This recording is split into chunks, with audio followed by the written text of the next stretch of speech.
Good morning all of you. मैं अवनीश कुमार सिंह आज फिर से एक बार आप लोगों के सामने कक्षा 12 आरोह भाग 2 का गद्य खंड श्रम विभाजन एवं जाति प्रथा तथा मेरे कल्पना का आदर्श समाज भीमराव अम्बेडकर का लिखा हुआ चैप्टर का आज चौथा वीडियो लेकर के आप लोगों के सामने उपस्थित हूँ। पिछले 3 वीडियो में आप लोगों ने देखा कि किस प्रकार से जाति के जो पोषक थे वो श्रम विभाजन को जाति प्रथा मानने के पक्षधर उसको मान लेते हैं और कहते हैं कि कार्यकुशलता के लिए श्रम विभाजन और जाति प्रथा जरूरी है, परंतु लेखक उसका विरोध करता है और कहता है कि जाति प्रथा के कारण व्यक्ति में कार्यकुशलता नहीं आ जाती, कार्य के प्रति हीनता आ जाती है और मजबूरी में उसे वही कार्य करना पड़ता है जिस कार्य में उसका मन नहीं लगता या जिस कार्य से उसके परिवार का पालन पोषण नहीं हो पाता, उसका जीविकोपार्जन नहीं चल पाता, फिर भी वही काम करना पड़ता है। इस प्रकार से व्यक्ति का काम के प्रति लगाव हटता है और उसका विकास रुक जाता है। कहा गया कि अगर जाति प्रथा में भी अपना पेशा चयन करने की छूट मिल जाती तो कहीं हद तक सही होता। ये तो था श्रम विभाजन और जाति प्रथा। तो आज हम लोग पढ़ेंगे मेरी कल्पना का आदर्श समाज। अंबेडकर साहब कहते हैं कि फिर यह समाज कैसा होना चाहिए अगर जाति प्रथा न हो, श्रम विभाजन न हो तो समाज कैसा होना चाहिए। उन्होंने ये बताया कि मेरी कल्पना का आदर्श समाज कैसा होगा।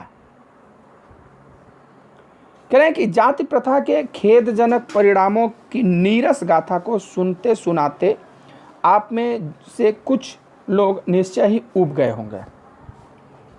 क्या कि जाति प्रथा का ये जो नीरस गाथा अभी तक हम लोग सुन रहे थे कि जन्म के आधार पर नहीं कर्म के आधार पर होना चाहिए, छूट देना चाहिए, व्यक्ति कर्महीन हो जाता है, निष्क्रिय हो जाता है, इत्यादि बातें बताता है। तो कहता है कि ये ऊब गए होंगे, तो यह अस्वाभाविक भी नहीं है।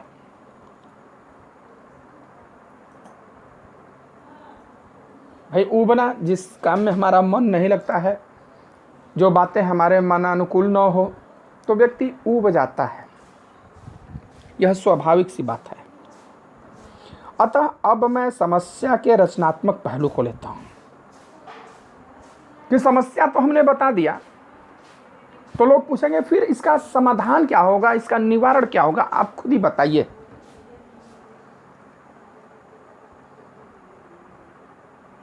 तो कहते हैं चलिए मैं बताता हूं कि इस जाति प्रथा का निवारण क्या होगा।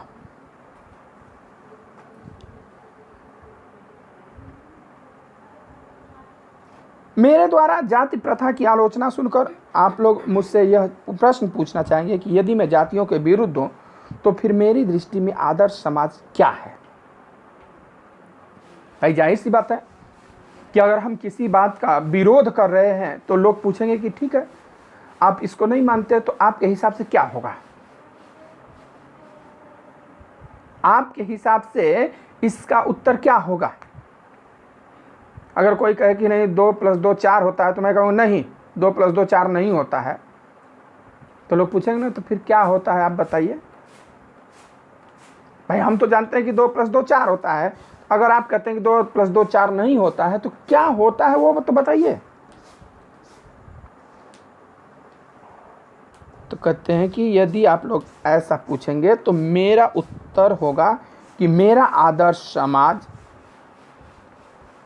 स्वतंत्रता, समता एवं भ्रातृता पर आधारित होगा।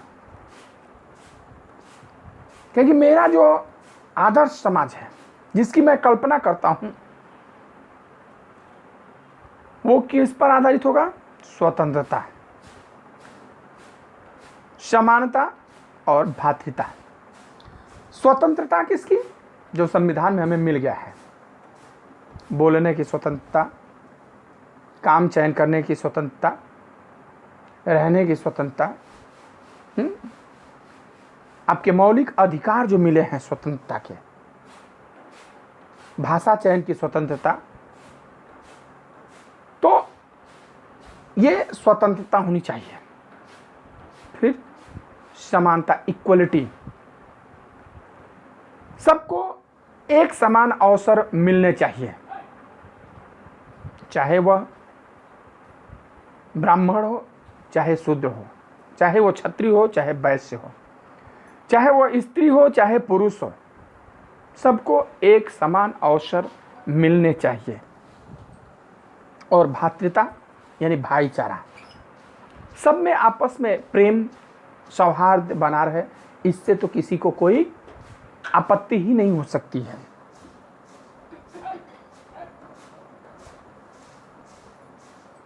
तो स्वतंत्रता, समता, भ्रातृता पर आधारित होगा मेरा समाज। क्या यह ठीक नहीं है? लेखक कहता है कि मैं ऐसा समाज चाहता हूं जिसमें स्वतंत्रता हो, समता हो और भाईचारा हो।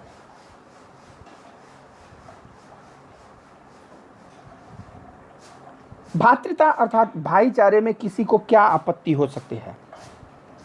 भाई, अगर किसी से पूछा क्या प्रेम से रहना ठीक है कि नहीं है, तो हमें तो नहीं लगता कि कोई ऐसा व्यक्ति होगा जो ये कह दे कि नहीं नहीं, प्रेम से क्यों रहना चाहिए, मार काट करके रहना चाहिए कि प्रेम से रहना चाहिए।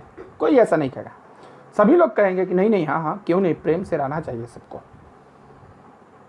सबको प्रेम परस्पर बनाना चाहिए। किसी भी आदर्श समाज की में इतनी गतिशीलता होनी चाहिए जिससे कोई भी वांछित परिवर्तन समाज के एक छोर से दूसरे छोर तक संचालित हो सके। गतिशीलता यानी लचीलापन, कि हम जब चाहें नियमों में परिवर्तन कर दें, और वह परिवर्तन अगर हम उच्च स्तर के लोगों को कर रहे हैं तो निम्न स्तर तक के लोगों तक भी वह सुविधा पहुंचे। गतिशीलता यानी कि ऊपर से चलकर नीचे तक और नीचे से चलकर ऊपर तक परिवर्तन दिखाई दे। हम वो उच्च कोटि में करें तो भी निम्न कोटि में जाए, और निम्न कोटि में परिवर्तन करें तो भी उच्च कोटि में जाए, यानी कि सभी लोग प्रभावित हों। गतिशीलता, लचीलापन होना चाहिए कि अगर कोई नियम समाज के विरुद्ध जा रहा है, व्यक्ति के विरुद्ध जा रहा है, तो उसमें हम परिवर्तन कर सकें। ऐसा नहीं है कि व्यक्ति वह पेशा अपना करके उसका पेट नहीं भर पा रहा है, भूखों मरने को तैयार है, लेकिन उसे पर अपना पेशा बदलने की अनुमति नहीं है। ऐसी परिस्थिति में व्यक्ति पेशा नहीं बदल सकता, तो क्या करेगा भाई? या तो पलायन कर जाएगा या तो फिर मर जाएगा भूखों। तो कहते हैं कि हमारे समाज में जो नियम बने हैं उसमें लचीलापन होना चाहिए, गतिशीलता होना चाहिए, परिवर्तन करने की छूट होनी चाहिए। ऐसे समाज के बहुविधि हितों में सबका भोग होना चाहिए तथा सबको उनकी रक्षा के प्रति सजग रहना चाहिए। कहते हैं ऐसे जो समाज होता है, बहुविधि यानी बहुत प्रकार से सबके हितों का सहभागिता होना चाहिए, सबका भाग होना चाहिए। यानी कि अगर कहीं हित की बात होती है तो सबका हित हो, अगर अहित होता है तो सबका अहित होना चाहिए, तथा सबको मिलकर के उसकी रक्षा भी करना चाहिए। उस समाज के बहुविधि जो लाभ के नियम हैं, लाभ के जो अवसर हैं, उसकी रक्षा भी करना चाहिए। अगर जंगल कट रहे हैं तो उसकी लकड़ी का बंटवारा, जमीन का बंटवारा सब में होना चाहिए। और जंगल को बचाना है तो सबको मिलकर के बचाना चाहिए। सामाजिक जीवन में अबाध संपर्क के अनेक साधन व अवसर उपलब्ध रहने चाहिए। अबाध संपर्क यानी जिसमें कोई बाधा न हो, लोगों को आने जाने, मिलने जुलने, बातचीत करने में कोई भी बाधा न हो कि नहीं तुम शूद्र जाति के हो, तुम हमसे नहीं मिल सकते हो, तुम निम्न कैटेगरी के हो, तुम हमसे नहीं मिल सकते हो, तुम चपरासी हो, तुम अधिकारी से नहीं मिल सकते हो। अबाध संपर्क के अनेक साधन व अवसर उपलब्ध होने चाहिए। ऐसे अवसर बनाइए जहां कि रोज अगर हम नहीं मिल सकते हैं, रोज हम नहीं मिल पाते हैं, तो कम से कम कोई एक ऐसा दिन बनाइए जहां कि सभी लोग आपस में मिल सके। कोई ऐसा उत्सव, कोई समारोह, कोई फंक्शन आयोजित होना चाहिए। जिस प्रकार से विद्यालय में एनुअल फंक्शन होता है, एनुअल स्पोर्ट्स होता है, इंडिपेंडेंस डे होता है, रिपब्लिक डे होता है, चिल्ड्रंस डे होता है, टीचर्स डे होता है, तो उसमें सभी लोग मिलने का अवसर मिलता है। 4th ग्रेड कर्मचारी से लेकर के मैनेजमेंट तक, स्टूडेंट्स से लेकर के टीचर, प्रिंसिपल तक सभी लोग आपस में मिल करके, सम्मिलित होकर के काम करते हैं। तो ऐसे अवसर उपलब्ध करना चाहिए जहां संपर्क के अबाध एवं अनेक साधन हो। तात्पर्य यह है कि दूध पानी के मिश्रण की तरह भाईचारे का यही वास्तविक रूप है और इसी का दूसरा नाम लोकतंत्र है।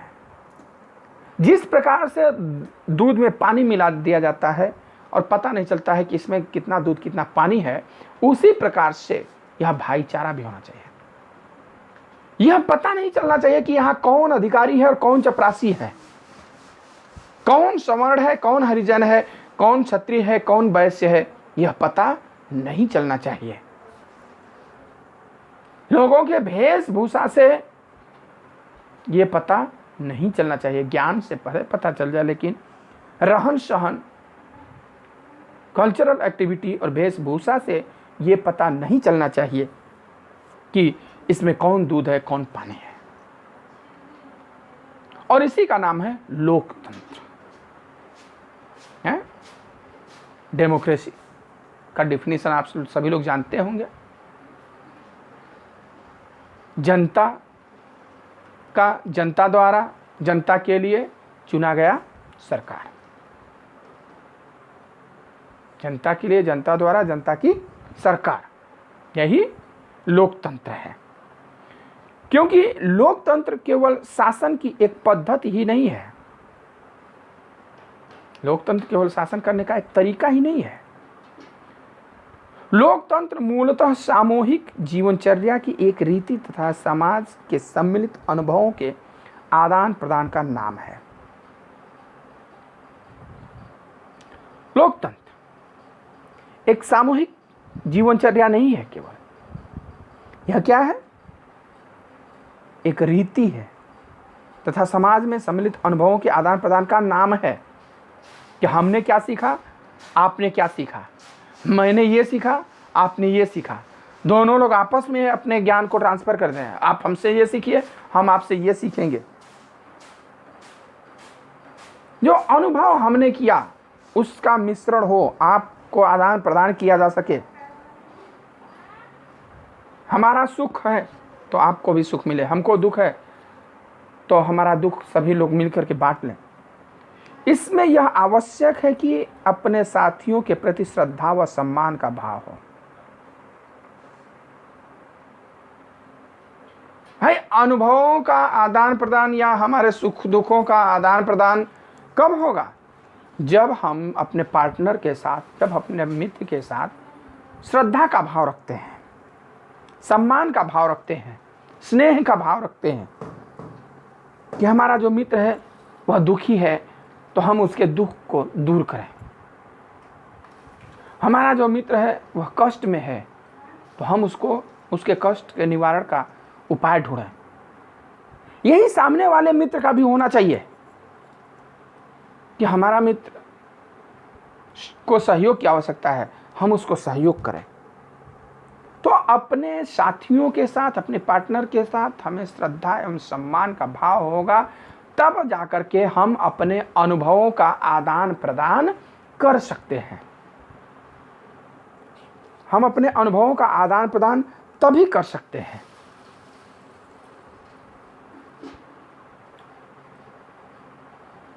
इसी प्रकार स्वतंत्रता पर भी क्या कोई आपत्ति हो सकती है?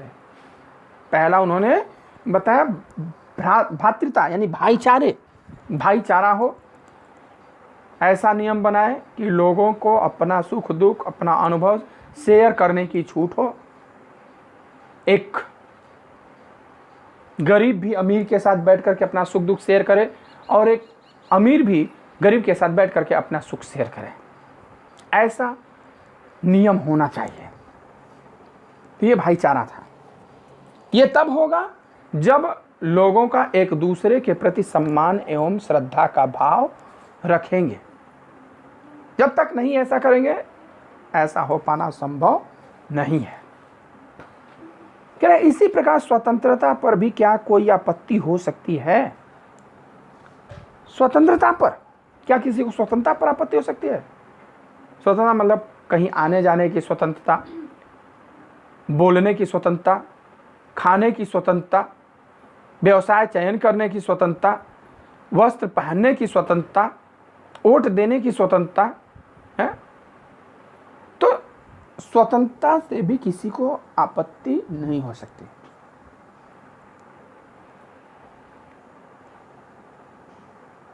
गमनागमन की स्वतंत्रता है, यानी आने जाने की। गमन आगमन, जाने और आने की स्वाधीनता यानी स्वतंत्रता। जीवन तथा शारीरिक सुरक्षा की स्वाधीनता। जीवन